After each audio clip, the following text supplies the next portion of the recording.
Hi, Crusader staff. Welcome to our first virtual staff development and training. Today we're going to be talking about teacher etiquette. So let's get started and dive right in. I'm going to share my screen so you guys can see what I see. You'll have to bear with me as this is the first time I'm ever doing any kind of training like this.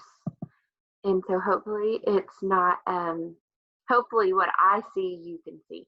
And if that's the case, then we'll be doing great. So today we're going to be talking about staff etiquette and not just how we treat our students and parents, but also how we communicate as a staff. So just some general etiquette tips for the professional teacher. First of all, be on time. It's very, very important that you are on time every day and that you are prepared, whether that's to meetings, to class, and just being on time for your day. So all of our teachers at ACS, our hours are currently 7:45 to 3:45. And so it's just really, really important to be on time. We are to set an example and be a role model to our students. And these three things right here will really set the tone for a great day. Being effective. Use your time during the day wisely so that you're not having to stay after school for long hours or coming up on the weekends or taking things home with you. Limiting all of your personal things. I love that it says bidding on eBay. Saving all of those things for outside of school hours so that when you have that time away from school that you are able to be away from school. Also, just our appearance every day. If we don't want our students to look like they just rolled out of bed, hopped in the car and came to school, then we have to do the same and we have to set that tone of what a professional looks like. One of the biggest things that our students complain about is having to wear a polo and having it tucked in. And I always come back to them with every job has a dress code. If you want to work at Chick-fil-A, you really should love ACS's dress code because they have to wear a red polo tucked in every single day. And so they really don't have a response for that. But just teaching them that responsibility and taking pride with their appearance. When I am frazzled and I wake up late and I have to throw myself together really quickly, it really just sets the precedence for the entire day. So getting up, getting ready, being prepared sets the tone for a great day. All of our English people, especially Coach Tucker, I know you love all of these comic type humor, but just something funny. Behavior in meetings. Now, I can't see you during this meeting, so it's a little different, but in any type of meeting, staff meeting, team meetings, 504, or any type of academic meeting when you're meeting with a student or their parents, avoid checking your cell phone, being on your computer unless there's an emergency. You're giving your full attention to whoever is speaking and whatever the meeting was called for. Also, just making sure that your communication is professional with one another as your colleagues, especially in an email, but to parents and if a student, usually our upper grades, if they're emailing you, again, we're just modeling how to appropriately communicate within emails. One of the things that I always recommend is having someone proofread your emails first. And I have fallen trap of that one too many times of sending out a quick email and then there being a mistake. And so utilize the people on your team and send an email to them first. Hey, how does this sound? They can check for your tone.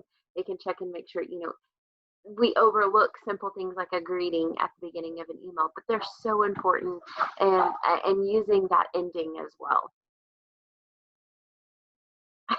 Have you ever been in a faculty meeting when someone just won't stop talking despite how many times you roll your eyes? Maybe so.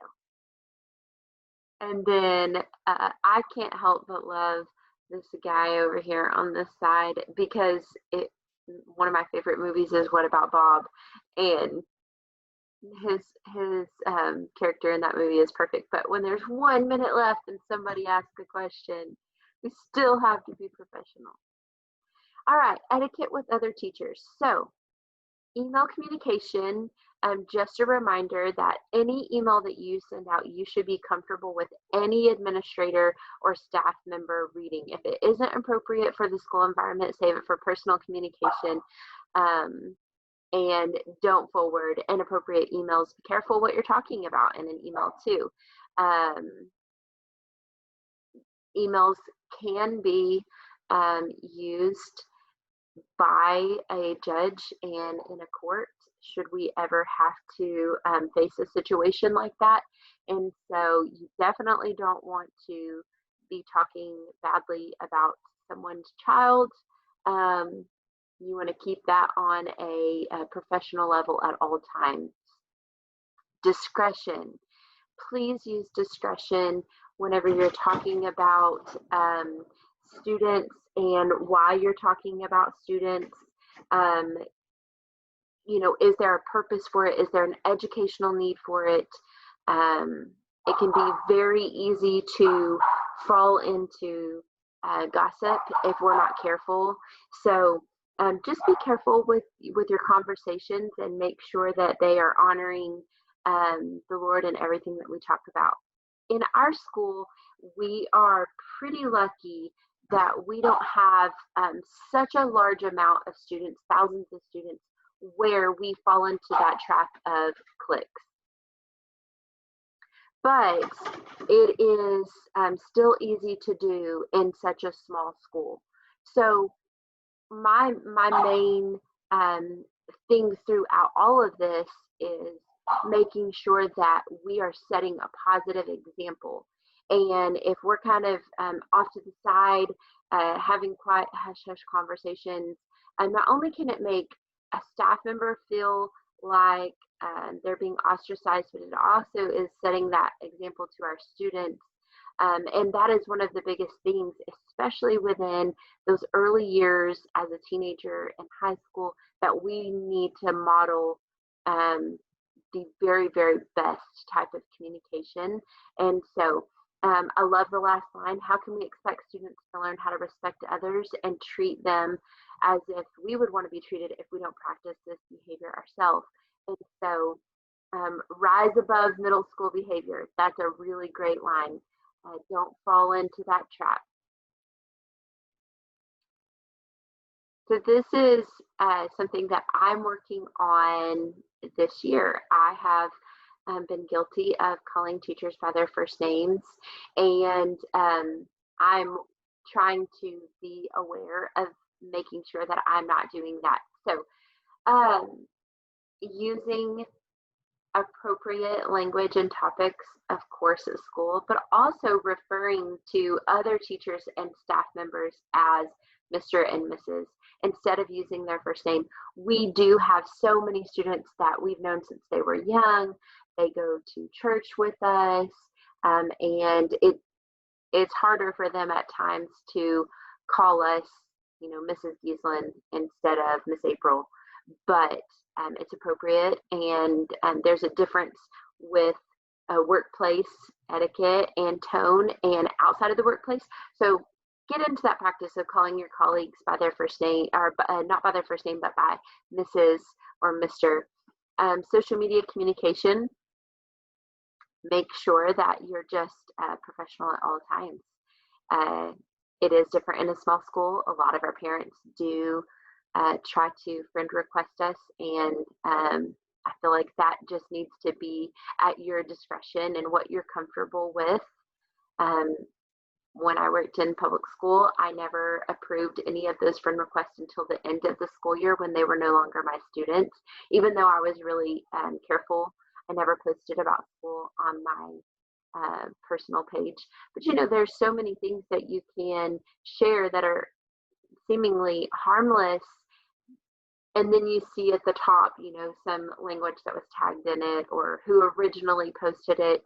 And so just making sure that, you know, you give it a second thought of what you're posting, you know, going on and ranting about your day or ranting about your school or your boss. Please don't rant about me. If you're upset, come to me. Don't post about me on Facebook. I promise I will never do that to you guys as well. Um, but just being aware that it's really not appropriate to go on and to complain about uh, your fellow teachers or students. Funny stories, yes, but ranting and getting all that off of your chest on social media is not the best. Make sure that what you're talking about with parents. So this is etiquette with parents. Um, we don't discuss students or confidential school issues with parents unless it's directly related to their child. And so, if you have two students, and we will just say, we'll just use my kiddos' names. If you have two students, you take Lainey and Addie, and they've gotten into a fight during the school day, and you need to contact a parent about that, you're not going to use both students' names to those parents. You're only going to use the student's name of the parent that you're talking to. So if you're talking to little Lainey's parents, it would be today Lainey and another student got into an argument during class. It caused a major disruption. This is how it was handled. I spoke with both students outside privately. We worked through that. Because of this disruption and the learning had to stop to do that, both students missed 10 minutes of their recess time. I just wanted to make you aware of the situation. Easy and completely avoidable not to fall into the trap, because then what happens if we use other students' names, then you've opened up the door for inappropriate talk that's not confidential and it's not following FERPA. And every student has the right to their privacy. And so we need to just limit our conversations with other parents and making sure that we're following those privacy rights for every kiddo. I have had parents that will ask, well, if my kid got in trouble, what did you do with the other one? And my best answer for that is to say, I know that you trust me to take care of these situations. I know you trust me with your kiddo, and I appreciate and I honor that trust in so many different ways. I assure you that I've handled the situation and consequences were given. Unfortunately, for the privacy of that other student and their family, I'm not able to discuss full details, but I assure you that I've handled the situation and I will be keeping a closer eye on that to make sure that we don't have any situations like that in the future. Respect. We are super blessed and just incredibly blessed here at ACS. And so we have great parents that are really involved. They're very supportive and they really want to work with us as a team to see their students succeed. And so whenever you have a parent come to you, whether by email or by phone call, or if they catch you, they want to schedule a meeting, and you come across that angry mama or that angry papa bear that's coming out with we've wronged their kiddo in some way, the best line that I can give you to use, and I've said this in multiple parent meetings when they come in and they're upset, is to say, you have every right to feel that way. And they do. They have every right to feel however they feel. But using that phrase is letting them know you hear them and you're validating what they're saying. It doesn't mean you agree with them. It just means that you hear them. And they have the right to come in and meet with us. We always, there's always that moment when a parent says, hey, I wanted to ask you about something that little Bob came home and said yesterday. And you're like, oh goodness, what did they come home and say? Because they weren't there in the classroom to hear, the surrounding story. They weren't there to, was it a teasing moment? Was it a serious moment? Was it completely taken out of context? So just know that most parents, they just want you to hear them and let them work through that frustration. Timing. Very, very important that you communicate time in a timely manner with parents on all things. Positive, negative, grades, it doesn't matter. Avoid this phrase. I have really been struggling with your student for the last week or so on blah, blah, blah, whatever it may be. Avoid it. Don't say it. Do not say to a parent, I have been struggling lately with your kiddo. That tells them that there's been an ongoing problem and you haven't told them about it. So today, this is what we had happen in class. This is the problem that came about. Here's how we worked through it. Here's how I could use your help. Timing is very, very important. If it's a big deal, schedule a meeting. Give that parent a phone call or an email just saying, hey, a situation came up that I really think it would be best if we sat down and talked face to face about. It's okay to give them a frame of reference of what you're going to be discussing, so you kind of put to ease their panicking parent heart of, oh goodness, the teacher's calling me in. But the big deals, sit down and meet face to face. That way you can look each other in the eye. And you can work through that, and you don't have to worry about tone not being represented well in an email.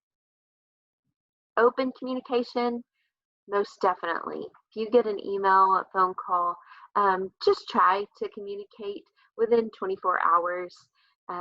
That's a good rule of thumb. I do not expect you to answer emails after school hours. You're more than welcome to if you feel like it's an email that needs to be addressed right then. But it is completely okay not to answer that school email until the next day. I'm going to let you go back and watch this video on your own just for time's sake, but please do, because it is, every teacher can relate. So go back and watch it.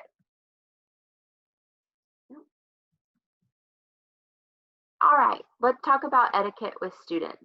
We're going to be talking about appropriate relationships.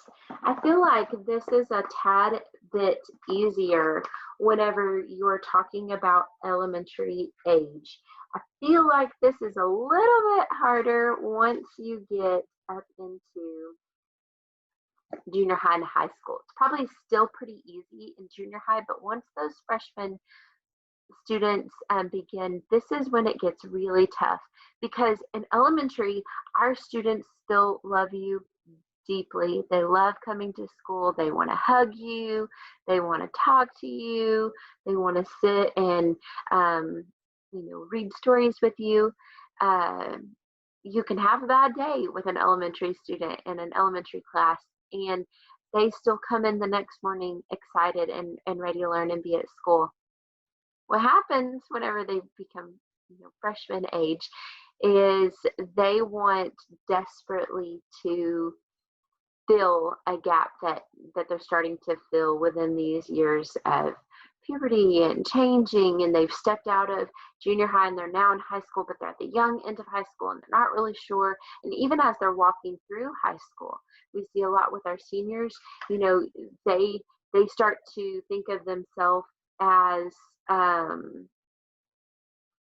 almost the same as us, even though we as the adults know there's so much growing and learning still to be done.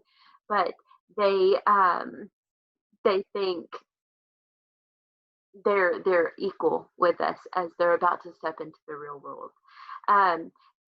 The most important line here is your students are not your friends. They're also not your own children. Kids are looking for a positive teacher role model, and you need to fill that role the best that you can and not try to be something that you aren't and you shouldn't be for them. Professional teachers do not let their desire to be liked by students get in the way of enforcing classroom and school rules, and they don't show favoritism or discriminate against students. You're not here to be their friend. You're not here for them to unload all of their drama and get you sucked into their drama. Avoid the drama. If you want to avoid drama and a student comes up to you and they start in, just venting on everything that's going on, offer to bring the two students together and sit and talk with them together and allow them the opportunity and space to work it out. Here's the deal. Everybody wants to be liked. Everybody wants to be a teacher in a classroom where students love coming in. Everybody wants to be that. But when we have teachers that cross the line and they move over into the friendship zone, then it really creates a rift between the staff members, because you'll have the staff members that are trying really, really hard to enforce the school and the classroom rules. And then you have the teachers that are kind of being lenient and they're letting the rules go off by the wayside. And it really does not make you their favorite. It makes you an easy target to get away with really bad behavior within a classroom. I've seen this so many times where, you know, the students will know which teacher they can get away and they can distract from the lesson. And before you know it, a class period has gone by and they haven't done their lesson for the day. And so I promise, enforcing the rules, being prepared, staying on topic, shutting down gossip, your students will still respect you. They might get upset with you, but if you have children, then you know they get upset with you anyways. But at the end of the day, we're not called to be their friends. We're here to be their role model, and we're supposed to mirror and show them what Christ looks like. Set an example with technology. So these are not allowed to be out by students in class unless it's something specific that you are needing them to do and you've asked them to have them out. Other than that, they shouldn't be out. But you have to set an example and not be on your phone during class time. So if there are students in your class, in your room, this should not be out. Put it in your desk, close it in a drawer. It's easy to get sucked into, oh, it's just a quick text, or somebody just tagged me in something on social media. I just wanted to go see what it was, but that's a trap. Don't get sucked into this. Of course, if it's an emergency, absolutely. If there's an emergency phone call or message that you need to attend to, 100% take care of that. But just set that good example about not having your phone out and not playing around on your computer. I know one of the funny things that we heard before was, yeah, my teacher was checking Facebook today. I saw that post, you know, and that's just not a good example of what we want our students to be doing during class time. And so we've got to make sure we're doing that as well as the staff. Respect. All students deserve to be treated with the same respect that you give adults. One of the positive things about shutting down drama between students, it is very easy to, if you've got a student that is just a great student, it's very easy to almost start to take their side, and then you begin to look at the other student if there is conflict in a different light, and it's easy to do that. And in most, I guess the easiest example of this is if you're teaching your own child. You're teaching your own child and you're seeing things that are happening, it gets very easy to look at other students and think, I don't like that behavior, or to be easier, it's easier to get frustrated. And so just remember that our job here is to foster growth in all of our students and not to see them as a favorite, or you know, not to even view them as the negative things and let that label be the only thing that you see, but really looking at them of how can I, as their teacher, how can I foster growth within them? And this starts all the way down with our little bitty pre-K kids, all the way up. We've seen tremendous growth in our students, but there are times whenever some behaviors, they're exhausting to deal with. I know they are, but you're doing a great job, and so don't give up. Treat your students with respect. It is not good practice to publicly humiliate or belittle students in front of their peers. In no grade is this effective. As they get older, it's especially not effective. If you publicly humiliate someone, then they're either going to shut down and withdraw, and now learning is not taking place, or they're going to get prideful, they're going to puff out their chest, and they're going to now make a big spectacle of something that could be avoided. It's best if you've got someone that's doing something to just walk by. You can tap their desk. You can stand near them. You can even ask, "Hey, would you step out in the hall? I'm going to talk to you in just a few minutes." But we don't yell at students at ACS anyways, so we shouldn't be doing that. We should never be raising our voice at students unless there's a matter of student safety, a student walking out in front of a car, something like that.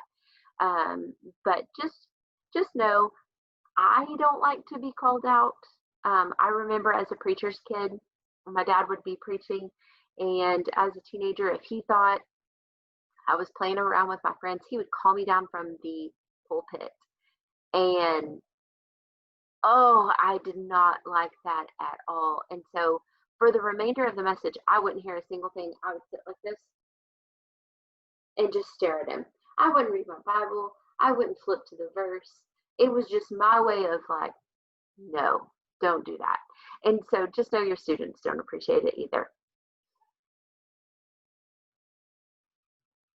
All right, take charge of your classroom. This is etiquette in the classroom. Respect your students and demand the same respect from them. Clearly lay out your rules for classroom behavior. If you don't lay out the rules, they don't know what to expect. But more importantly than laying the rules out is to enforce them consistently. If it is a rule on Monday, it needs to be a rule on Tuesday through Friday as well. Be consistent. Don't lose your cool.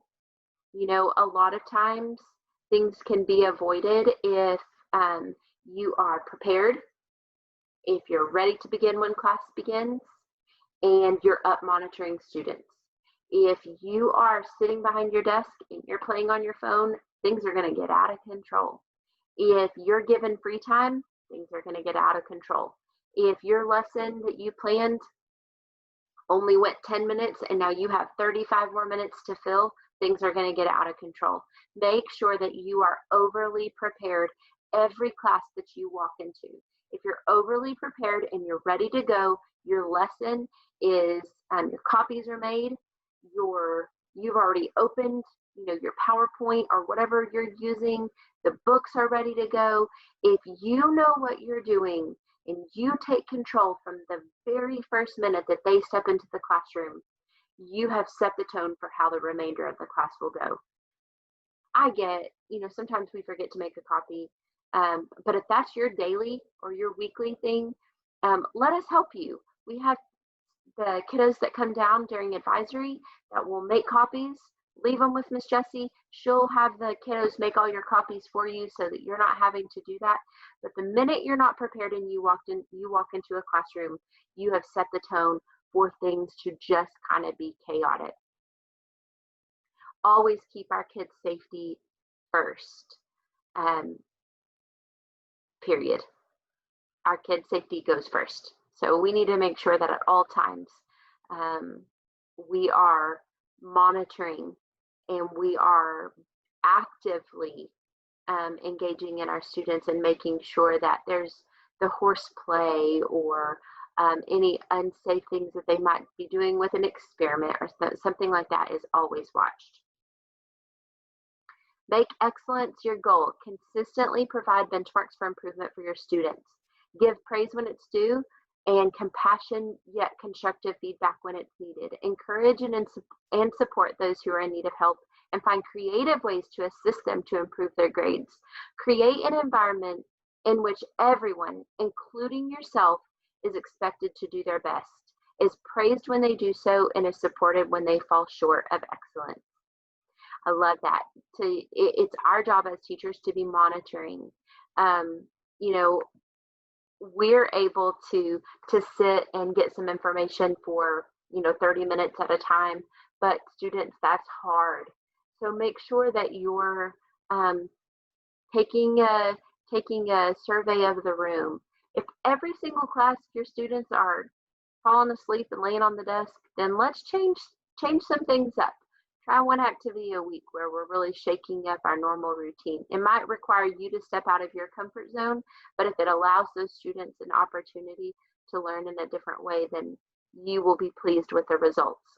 Anybody ever felt that? Went to the classroom and there was no line. All right, etiquette in the classroom. Take pride in the process and products of your teaching. Make sure your lessons, notes, and handouts are professionally presented. It's neat, clear, easy to follow without errors or typos. And take a moment to consider how you would grade your own efforts if there would be anything other than passing with flying colors, then increase your effort. Take responsibility for your students' results. In the end, it's up to your students to put forth work and effort to get their best grades. 100% agree with that. But if you give a grade, if you give a test and every single student fails, you've got to step back and think, okay, hang on. Either I didn't teach it in a way that they understood, or I gave the wrong test and it's like a week early. But seriously, take a step back and really, really, really look at that. In my opinion, if 75% of my class did poorly on an assignment, that's a reflection of me. So I need to go back and do something differently because there was a disconnect in some way. Yes, set the bar high. Yes, help them reach it. But we're not trying to sink them by making things so difficult that they don't understand or they don't have the opportunity to be successful. As a professional teacher, you should accept that the grades your students achieve are at least in part a reflection on you. Accept that there is room for improvement on both sides, students and yours. Keep your students' attention through enthusiasm and self-awareness. You shouldn't expect your students to be excited about something, learning something, if you don't seem excited to be teaching it. Let your passion shine through in the classroom, and some of it will rub off on your students. One of Addie's favorite moments in a class, she was just talking about it over the break. Something happened in one of her classrooms, and I think it was with Miss Bench, and Miss Bench was like, oh my goodness, I just did that completely wrong. We should try that again. And it stood out to Addie because she does struggle at times with, following directions and doing things slowly and doing them correctly. And so it was neat to her to see her teacher admit that she had made a mistake and we needed to go back and try it again. So inspire others, trust right from the start. Create a good first impression from day one of the academic year. Be prepared, enthusiastic, and serious about success. Model respectful behavior for your students. Your students can learn a lot about what you expect from them by watching you. Always show a respectful attitude towards students, fellow staff members, your school, your subject, and yourself. They will pick up on your respectful attitude, making it easy to gain their respect. Use a calm, respectful tone when addressing students and staff. If you teach multiple classes, don't complain about one class to another. Your students talk to each other, so students in the other class will find out. Now, I feel like this is not so much in our pre-K through third, but 4th through 12th, this is right for you guys. Don't complain from class to class. Your students know. And if they feel like, oh man, we've been outed as the bad class, they're really going to up the ante, so to say. It very rarely works in the opposite way where they're going to work harder to please you or to change their behavior. So just don't complain. Also, don't complain about other staff members to classes. Remember, one team. We're one team. We're one family. We are not here to be their friends. All we have are the 18 of us that are in this building right now as of 2021. Isn't that crazy to say? And we're one team and we're working together to educate our students in a variety of ways. Academically, yes. Emotionally, yes. Socially, yes. but most important, we are here to foster their walk with Christ. We don't want to be the example of showing them things that they shouldn't do. We should be the example of how to live a godly life in a world that is just seeking and they're lost. And so we have the opportunity to show them what does it look like to be a Christian in today's world. It's not, stuffy and full of rules and no fun and no singing or whatever, no dancing, whatever it is. We're here to show them that it's amazing to be a follower of Christ. And it is, you are able to do it and still be a part of the world. We talked about this in Bible not that long ago. We have to be a part of the world. This is where we live. But we don't have to be, just like them. To be in the world, we don't have to be of the world. And so showing our students what that looks like is just so, so important. There are no bad kids, only happy little classroom challenges. And isn't that the truth? On the next slide, it's just the source of where this article came from. I challenge you to really dig in, go back, read the slides again. Some of them I may have gone through a little quickly. Again, I believe that the staff at ACS is really set apart. I believe that you all are an incredible joy to work around. I feel like our students and families are very, very lucky with who we have on our team. There's always room for improvement, and so I can't wait to hear your feedback on the last page of your handout that you were given. There is a page of reflection questions, and I can't wait to hear what you say. Growing and learning together is always a great thing, and together we can continue navigating this boat in the right direction. We can continue teaching our students and giving them the very best education that we can, and continue making ACS the best place to be. So with that, that is the very end of it. I hope that you learned something. I hope that I wasn't a mess on here that you had to watch for this however long it has been.